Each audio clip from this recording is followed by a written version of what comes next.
Halo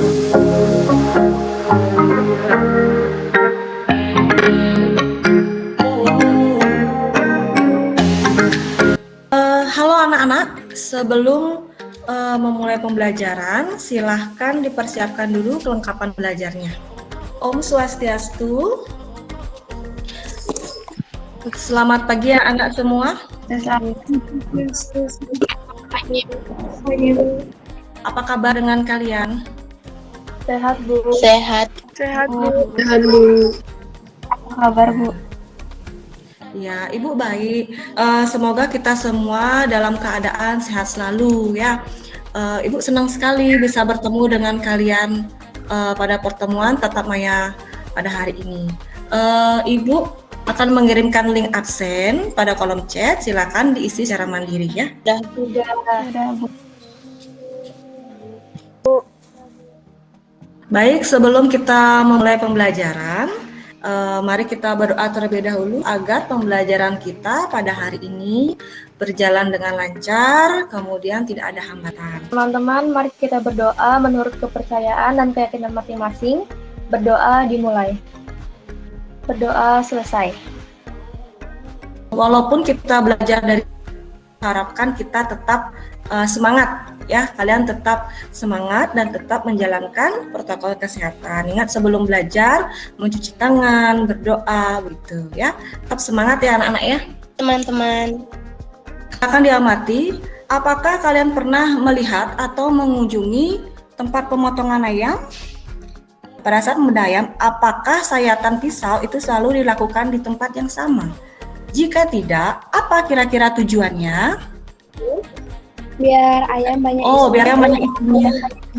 Kalian pergi ke suatu tempat, terus kalian diminta untuk berdiri dan posisi yang seperti pada gambar. Pernah disuruh buat ini tegak menghadap ke depan. Kalian pernah melakukan hal seperti pada gambar ini, pada kedua gambar ini. Nah, pernah. Kalau saya pinggang saya sakit, terus pegal banget rasanya, Bu. Saya juga, Bu. awas jangan sepelekan nyeri pinggang disertai gangguan buang air. Dokter beri penjelasan. Nah, ini indikator pencapaian kompetensi kita pada hari ini merinci bidang struktural tubuh, mengidentifikasi postur tubuh secara statis dan dinamis, menyimpulkan hubungan anatomi pada postur tubuh dengan adanya cedera dan kelainan penyakit, dan menampilkan hasil kajian struktur dan fungsi anatomi tubuh manusia. Tujuan pembelajaran pada hari ini, setelah peserta didik mengamati struktur anatomi tubuh manusia yang ditampilkan pada PowerPoint, peserta didik mampu merinci bidang struktural tubuh dengan tepat. Setelah peserta didik berdiskusi, peserta didik mampu mengidentifikasi postur tubuh secara statis dan dinamis. Kemudian, setelah peserta didik berdiskusi, peserta didik mampu menyimpulkan hubungan anatomi pada postur tubuh dengan adanya cedera dan kelainan penyakit dengan baik. Dan setelah peserta didik berdiskusi, peserta didik mampu menampilkan hasil kajian struktur dan fungsi anatomi tubuh manusia dengan baik. Permasalahan apa yang muncul dari gambar tersebut? Anak gamers biasanya punya penyakit perubahan postur tubuh, Bu. Bu, saya kebiasaan buruk anak yang sering main game online itu tanpa disadarin bisa membuat tulang punggung belakangnya menjadi berbentuk melengkung ke belakang sehingga tubuhnya tampak terlihat membungkuk. Jadi pada gambar tersebut, jika kalian perhatikan itu adalah perubahan postur tubuh pada seorang gamers atau anak game offline yang menyebabkan penyakit apa namanya kyphosis. Ibu sudah mengirimkan bahan ajar LKPD, ya kan? Kemudian video pembelajaran itu di GCR atau di Google Classroom. Nah, kita pakai kelompok yang sama seperti minggu lalu, kelompok yang sudah ada ya, supaya tidak berbuat lagi. Silakan kalian didiskusikan LKPD tersebut. Jika ada hal yang ingin ditanyakan, silakan tanyakan kepada saya.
Terima kasih Ibu.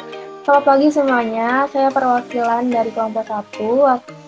Pertama, untuk slide pertama, 1 ingin mempresentasikan bidang struktural tubuh.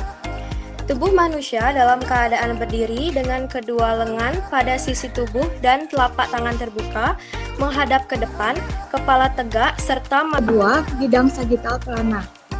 Bidang khayal yang membagi tubuh menjadi dua yaitu kiri dan kanan.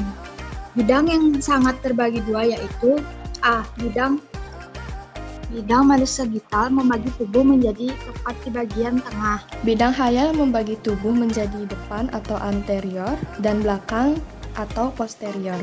Pada bidang frontal terdapat aksis transversal dan aksis longitudinal. Bidang khayal membagi tubuh menjadi dua, yaitu atas atau superior dan bawah atau interior. Pada plana transversal terdapat aksis transversal dan aksis sagittal. Disampaikan oleh kelompok 1, bidang frontal, bagian yang B, bidang transversal, dan bagian yang C itu bidang sagittal. Mempresentasikan hasil diskusi kelompok kami. Di mana motivasi yang menyebabkan Gambar kedua yaitu orang yang bekerja yang menderita kifosis. Postur tubuh adalah bentuk tubuh. Posisi meja dan kursi yang belum baik dapat memicu terjadinya perubahan tulang belakang yaitu kifosis. Kebiasaan yang banyak dilakukan setiap orang, terutama para siswa saat berada di sekolah. Posisi menulis atau tidur di meja dapat menyebabkan skoliosis adalah kelainan tulang belakang yang melengkung.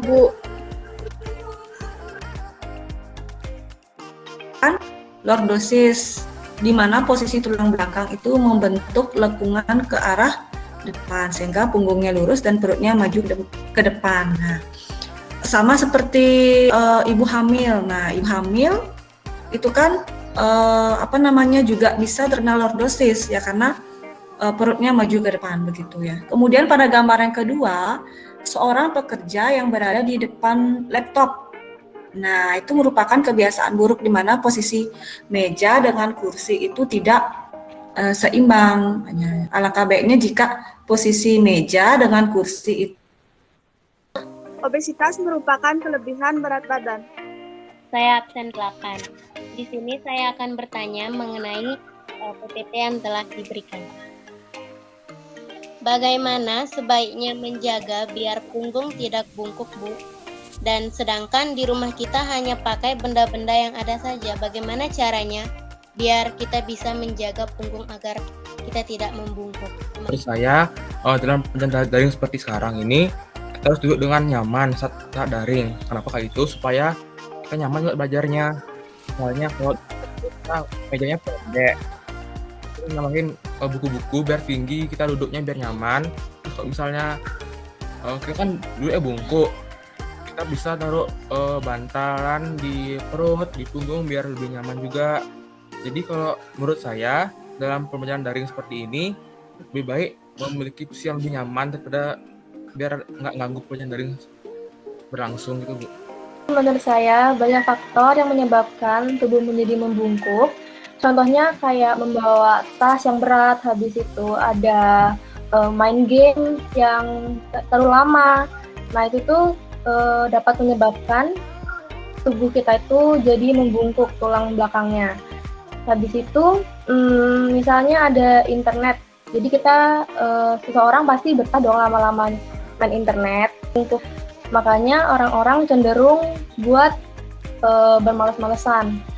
Kabar buruknya, tubuh yang malas berolahraga itu lebih rentan buat membungkuk dan tulang punggungnya dapat membungkuk keluar. Jadi nggak heran lagi di zaman sekarang yang udah canggih justru anak gampang berpotensi paling besar buat mengalami pembungkukan badan. Terima kasih. Upper Cross Syndrome merupakan ketidakseimbangan postural yang terjadi pada otot punggung atas, skapula, dan sendi bahu. Ini setidaknya ada 3 otot yang terpengaruh, yakni otot punggung, leher, dan pundak. Cross Syndrome. Penyebab Upper Cross Syndrome adalah bacaan menonton televisi. Membungkuk, bahu membulat, dan leher membungkuk ke depan. Otot yang cacat memberi tekanan pada sendi, tulang, otot, dan tendon di sekitarnya.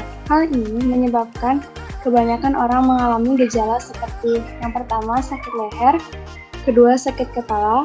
Disimpulkan bahwa Upper Cross Syndrome adalah sekumpulan gejala yang berhubungan dengan otot bagian atas tubuh, di mana pada otot terjadi kelebihan kontraksi dan terjadi penarikan. Biasanya cukupi asupan nutrisi dan minum air 2 liter per hari. Berolahraga secara rutin juga dapat dilakukan dan ini merupakan cara paling baik. Ibu, apakah penyakit kifosis itu sama dengan penyakit Upper Cross Syndrome, Bu? Kifosis itu berpotensi menyebabkan nyeri karena stres pada ligamen longitudinal posterior, bisa juga kelelahan otot erektor, bisa juga Upper Cross Syndrome. Ya, jadi kelainan silang atas Upper Cross Syndrome. Dan apa yang bisa kita ambil pada pertemuan kita atau pada pembelajaran kita pada hari ini? Bidang khayal tubuh pada manusia dapat dibedakan menjadi 3, yaitu bidang sagital, bidang frontal, dan bidang transversal. Cedera dan kelainan tulang belakang akibat perubahan postur tubuh meliputi lordosis, kifosis, skoliosis, dislokasi, dan lain-lain. Perubahan postur tubuh dapat terjadi akibat kebiasaan buruk yang lama-lama didiamkan. Anatomi adalah posisi berdiri tegak, pandangan tertuju ke depan, tangan terbuka. Sedangkan postur tubuh adalah bentuk tubuh atau sikap badan yang terlihat dari ujung rambut sampai ujung kaki. Cedera yang diakibatkan akibat perubahan postur tubuh, kifosis, skoliosis, lordosis, dan Upper Cross Syndrome. Upper Cross Syndrome merupakan ketidakseimbangan postural yang terjadi pada otot punggung atas, skapula, dan sendi bahu. Kondisi ini sering disebabkan oleh duduk terlalu lama dan akan diperburuk oleh postur tubuh yang buruk. Sindrom itu dapat disembuhkan dengan terapi chiropraktik alternatif yang dapat memperbaiki susunan tulang belakang yang salah.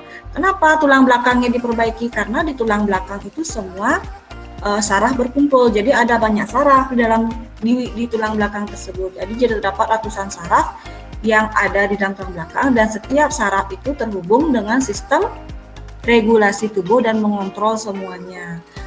Bisa juga dengan cara bergelantungan. Kalau bahasa Balinya itu meglanting. Nah, meglanting sama seperti anak-anak bermainan meglanting di atas supaya struktur antara tulangnya itu bisa kembali lurus. Refleksi. Ya, jadi dalam link refleksi terus nanti pada Google Classroom.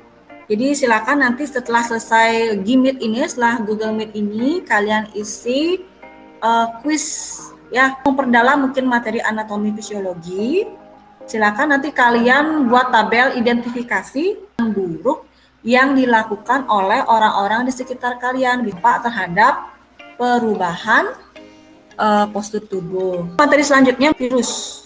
Jadi silakan nanti kalian baca materi tentang virus. Ucapkan terima kasih untuk anak-anak yang sudah mengikuti pertemuan tatap maya. Nah, untuk teman-teman yang tidak bisa hadir dalam pertemuan tatap maya ini, mohon nanti disampaikan juga hasil diskusi kita ya sama teman-temannya. Oke anak-anak, Ibu akan akhiri pembelajaran hari ini. Saya ucapkan terima kasih banyak. Ibu tutup ya dengan Parama Santi. Om Santi Santi Santi Om. Selamat siang semuanya. Selamat siang, Bu. Ya, silakan. Ya, bisa live ya. Terima kasih, Bu. Iya, sama-sama Riko. Terima kasih juga. Terima kasih semuanya. Terima kasih.